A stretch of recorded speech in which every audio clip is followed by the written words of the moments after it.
Okay, hello sa inyo lahat. Babagot ako sa bahay. Samahan niyo ako maglakad.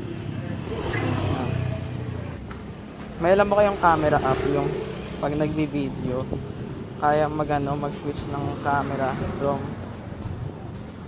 front camera to back camera. Ano tawag yun? Front camera, back camera yata tawag yun. Basta yun. Habang nagbi-video, kaya niya mag-switch. Kasi gusto kong makita yung harapan ng phone na to. Dito sa may switch, kailangan mo nang i-end yung video. O kaya ganito yung siya, oh. Kamay mismo. Hindi ko alam kung nang gagamitin mo sa tayo. Basta ganun. May alam pa kayong ganung app. Pero may alam mong app yung kaya niya mag-video o mag-picture nang nakapatay yung cellphone. Parang hindi ko alam kung illegal yun o medyo unethical. Pero kaya niya mag-video o mag-picture habang nakapatay yung phone. Nang hindi nalalaman ng iba. Pero di ko kailanman ginagamit yun kasi wala namang emergency. Gamitin ko lang yung pag-emergency. Halimbawa, may gustong pumasok sa bahay, ganun. Trespassing. Hindi pumasok sa bahay. Pwede mo itutok sa kanila yung phone na nakapatay. Pero sa realidad, sa totoo, naka-on yung video, nag-video siya. Mga ganun emergency situations lang. Yun lang.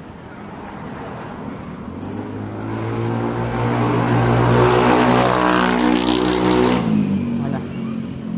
Mahirapan akong maglagay ng subtitles at mamaya. Akin na lang Tagalog ko eh. Hindi tuloy-tuloy. Mahirapan akong gumawa ng salita, articulation ba tawag doon. Basta ganun. Ingay dito sa lugar na to eh. Nakakairita. Pero ayoko din naman sa sobrang tahimik na lugar. Kasi ba mamaya may mangyari sa akin doon eh. Hindi ko pa phone tong gamit ko kay mama to. Kaya pero subukan ko mamaya kung maganda mag-video doon.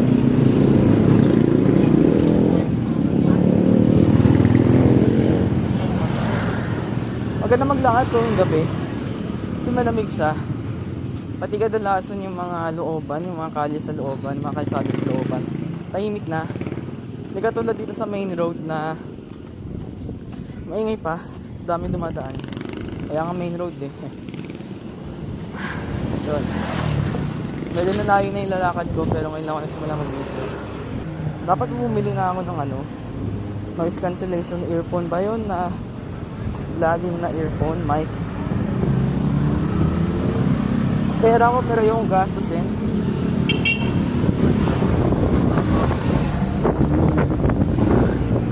Nagsisisi nga ako eh, ginastos ko yung allowance sa gobyerno eh. Kasi kami mga scholar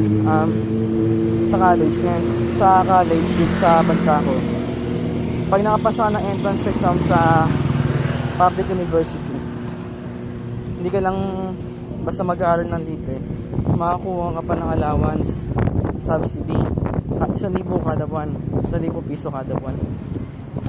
Ngayon, yung huling allowance ko, ginastos ko yun, nagamit ko naman ngayon, pero parang medyo sayang kasi ito lang, di ba? Paano ba? Nagamit ko naman siya, pero parang wala kasi yung control nun. Kaya sabi ko ngayon, oo, marami akong kailangan bilhin na mahalaga, pero maaari kontrolin ko muna kasi baka mamaya di ko naman kailangan eh, tapos binili ko pa. Isa lang yun, hindi lang yun, kasi ako yung puro tao na nag-iisip na puro labas ako ng pera pero pumapasok wala.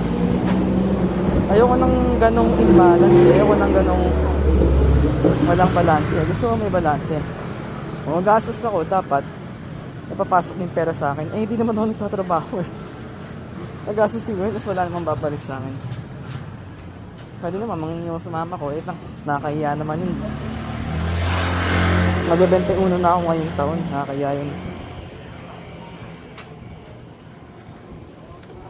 Kung wala nga lang yung senior high school program na yan, dapat graduate na ako eh.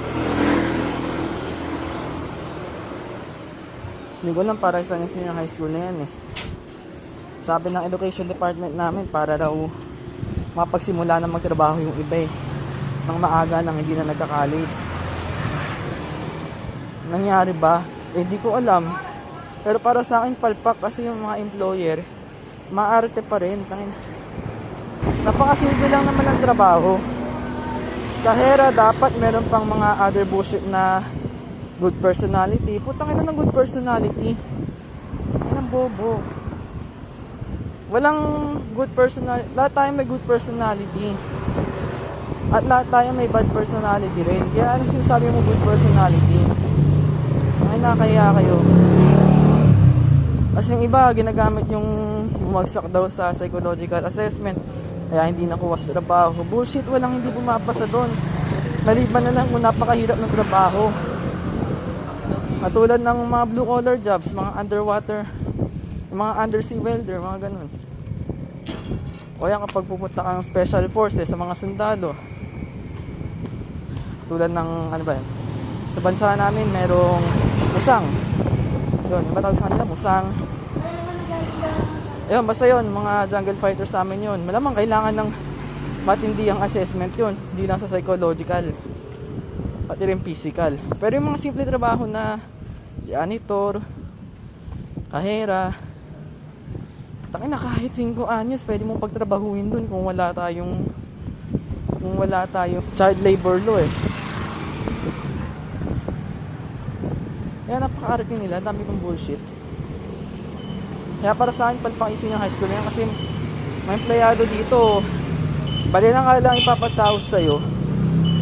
At dami pang bullshit na qualifications. Ayun lang. Isa pang problema natin sa edukasyon, hindi lang sa sistema ng bansa na to. Isa rin problema dyan, hindi lang sa gobyerno, kundi sa mindset ng mga tao. Kasi ano eh, alam mo ba yun, yung typical na bansa sa Asia na kapag wala kang pinag-aralan, wala kang inabukasan, napaka-bullshit nun, di ba? Para sa akin, walang kwentang edukasyon kapag di mo siya magagamit sa totoong buhay. Yan na. Bawa ko, psychology ako ngayon. Walang kwenta yung 2 dekadang pag-aaral ko. Kapag nakapag-graduate ako, di ko rin naman siya gagamitin. Nag-psychology ako, tapos ang layo ng trabaho sa psychology. Janitor, clerk sa City Hall. Di ba? Hindi sa minamalito yung mga trabaho ah. Ang punto ko lang, sayang yung pag-aaral. Di ba? Bullshit lang. Tapos yung course na kinuha mo pa, napaka-general. Tapos wala pang title, walang titulo nakadikit sa'yo, tapos wala pang acknowledgement katulad ng tawag doon, board exam. Yun, tangin na mahirap yun. Ano magiging trabaho mo yan? Kaya hindi totoo yung kapag di ka nag-aral lang kinabukasan. Bullshit yan eh. Bullshit yan kapag nag-aaral ka tapos hindi mo man ginamit sa totoong buhay. Ako maging walang kwenta yung pinag-aralan ko pag nakagraduate ako tapos trabaho ko di psychology. Kaya bullshit yung sinasabi ng mga magulang natin, ng mga nakakatanda sa atin na pwede nga na pagtapos ng college lang na kinabukasan. Di totoo yun. Isa pa dyan, minamaliit nila yung mga blue collar jobs, mga mason, mga tagabuhat, yung mga welder, yung mga karpintero. Na ngayon so wala silang pinag-aralan. Tangina, walang pinag-aralan, gumagawa ng bahay. Ito kaya gumawa ng bahay, di ba? Tapos kinukulipot niyo pa sila.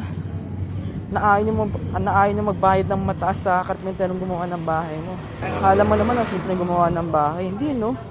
It takes art to build a house. Hindi, napakasimpleng trabaho maging karpentero ah. Ito yung ayoko sa bansa na to eh. Minamaliit yung mga blue collar jobs eh.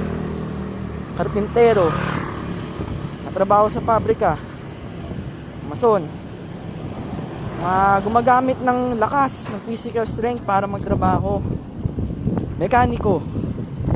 Lahat yung kailangan ng skills. Lahat yung kailangan ng techniques. Kailangan yung lahat ng science and art at the same time. Kaya hindi yung simple lang.